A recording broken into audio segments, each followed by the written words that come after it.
Last night, Congress passed House Concurrent Resolution 14. No more tax on tips, no more tax on overtime pay, and no more tax on Social Security. Isn't it great? Except that's not exactly what happened. I'm going to share a bunch of truth bombs about what actually happened and show you my process when I am digging for the truth about these matters that are happening in our government.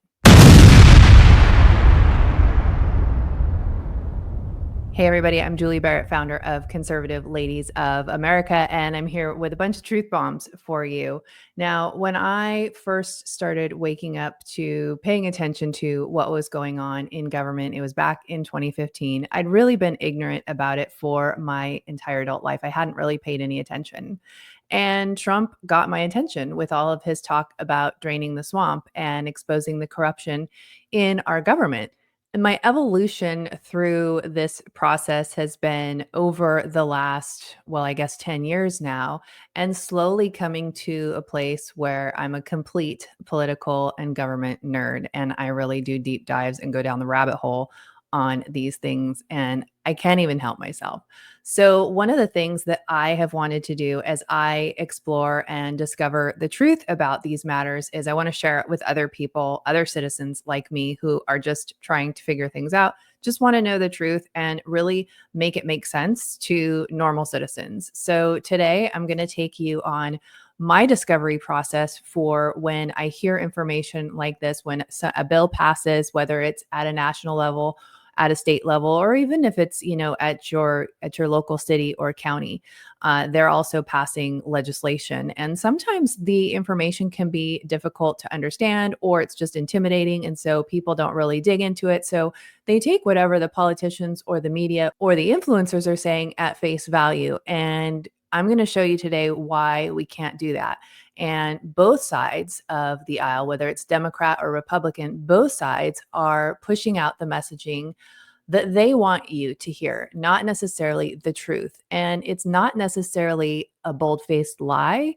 It might just be deception by not giving the entire facts, not giving the entire story so that people really understand what's going on. One of the things I have learned over the last few years is that most Americans, and granted, this was me just a few years ago, don't understand how the legislative process works, don't understand how the government process works, don't understand executive orders and what that actually means. And so today, we're going to dig into it and I'm going to show you what I do so that you can do it too. It's actually pretty quick and easy at sort of a high level just to find out the facts of something. And then if you decide you want to geek out and go deeper down the rabbit hole, you can do that. So one of the tools that I have found to be really effective over the last couple of years is using AI to decipher bills. A lot of bills are really long, especially when it comes to budget bills. You might recall back in December, Congress passed another continuing resolution that was like a 900-page bill that no one can possibly read that in, like, they had like a 24-hour period. And so what you can do though is you can take all of that information, all the 900 pages, and dump it into an AI platform like Grok, which is Elon Musk's AI on X. And you can ask it to summarize it for you, and then you can even get down and ask it specific questions, which is what I did today with Concurrent Resolution 14. So what we're seeing on social media and in the media is, and from a lot of what I would say are reputable people, including my Congressman, Representative Greg Stubbe, who represents us here in Sarasota.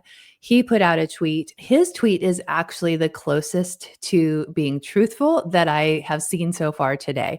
And he says that it paves the way for eliminating tax on tips, eliminating overtime tax, and Social Security tax. But it didn't do that. It just provides a framework.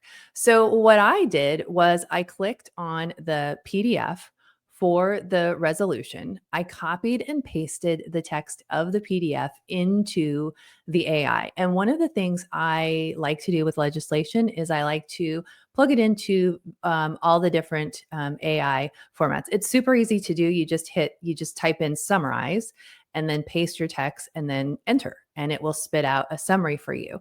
And AI definitely can have sort of a leftist slant or bias. So that's why I like to plug it into several different sources and find out what the commonalities are that helps me get closer to the truth. Now, you don't want to take AI as gospel. You want to sort of do the checks and balances to make sure that the information that it spit out to you is in fact correct. And a lot of times the information it will give you will also provide links to other websites and the sources where it got the answers to your question. Here, I have just asked Grok to provide me a summary. Most of the other AI platforms, such as Copilot, ChatGPT, it's too long. They won't give me an answer. They won't allow for something of this length. Grok is so far the only free AI tool that I've found that will do this length of a bill. So I plug it in, I ask it to summarize, and then it spits out rather quickly a summary of the bill. And then I can go down, drill down, and ask it more specific questions. Here I have asked Grok, does this resolution eliminate tax on tips? And the answer I get is based on the provided text, HCon Res 14 does not explicitly eliminate taxes on tips. It sets a framework for budgetary levels and encourages tax reductions broadly, but any specific action on tip taxation would depend on subsequent legislative proposals from the instructed committees, particularly Ways and Means, which are not detailed here. For a definitive answer, one would need to examine the reconciliation recommendations submitted by March 27, 2025, or later legislative actions stemming from this resolution. As of the text alone, no such elimination is confirmed. I go on to ask Grok, does this resolution end tax on overtime? And I get a similar answer saying there is no explicit provision to end taxes on overtime pay. The resolution provides a framework for this fiscal policy, including broad tax reduction goals and reconciliation instructions. It does not specify eliminating taxes on overtime. So, what the resolution has done is it has created a framework and an instruction for these other committees to introduce legislation that would end tax on tips or eliminate taxes on overtime pay or Social Security. Now, there's misinformation coming from both sides. You've got Democrats on the one hand that are saying that this particular legislation takes away health care from children, and it doesn't do that either. It provides a framework for budget cuts that include healthcare and Medicaid. So that's where they're drawing out these sort of fear mongering tactics like that. And both sides are doing it. You see the Republican side selling this as we just eliminated taxes on all these things when they did not, in fact, do that. You may have heard that the only Republican who didn't vote yes on this bill was Republican Thomas Massie from Kentucky. He was the only Republican who didn't vote yes. There were a couple other holdouts that apparently got calls from President Trump, and that changed them to a yes vote. They weren't going to vote on it last night, and then I guess Trump made some phone calls, and then they took the vote, and it narrowly passed. All the Democrats voted no on this bill, along with Massie, and he has been one that often doesn't vote yes on these bills because he is a fiscal conservative. So over his time in Congress, he has been a consistent no vote, and God bless him. He, I believe, is a American treasure because he is willing to be the only guy that will not vote for it. And you've got the MAGA people calling him a rhino. And that's just not the case. He went on C-SPAN yesterday and had this to say about his no vote. If the Republican plan passes under the rosiest assumptions, which aren't even true, we're going to add $328 billion to the deficit this year. We're going to add $295 billion to the deficit the year after that, and $242 billion to the deficit after that, under the rosiest assumptions. Why would I vote for that? A big thing we've been hearing from the Trump administration, even back when Trump was campaigning, was that they were going to cut spending and reduce the national debt. So I went ahead and asked each of the AI platforms if this resolution adds to the national debt, as Thomas Massie said. And here's the answer that I got from each of these. So Grok, HCon Res 14 directly projects an increase in the national debt held by the public of $18.17 trillion from FY 2025 to FY 2034, driven by $19.81 trillion in deficits tempered by savings.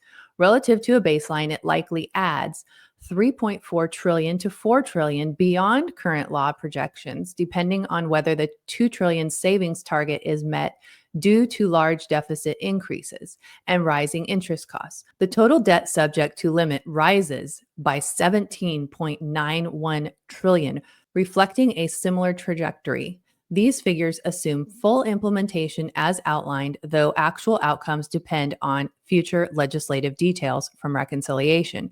And that was what I was explaining earlier, is that this is a framework for future legislation. So it's going to depend on what happens in this future legislation to what actually comes of the policies outlined in the resolution. Moving on to ChatGPT. Yes, the budget resolution passed by the House on February 25th, 2025 is projected to add to the national debt despite including $2 trillion in proposed spending cuts over the next decade. The main reason is the extension of the 2017 Trump tax cuts, which are set to expire at the end of the year. According to independent analyses, making these tax cuts permanent could add $4 trillion to $5 trillion to the national debt over the next 10 years. While the resolution suggests offsetting some of the costs with spending reductions, critics argue the math doesn't fully balance out, meaning the plan would likely increase the debt and national debt in the long run. Gab AI says the resolution itself does not directly add to the national debt, as it is a non-binding expression of the House's views and does not allocate any funds or change any spending policies. However, if future legislation is passed based on the principles outlined in the resolution, and if that legislation involves increased spending or reduced revenue without corresponding offsets, it could potentially contribute to the national debt.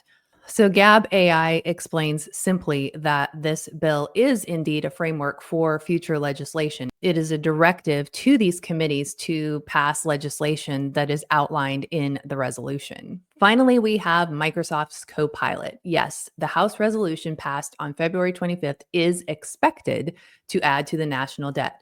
The resolution includes significant tax cuts and spending increases in certain areas while also proposing cuts to other programs.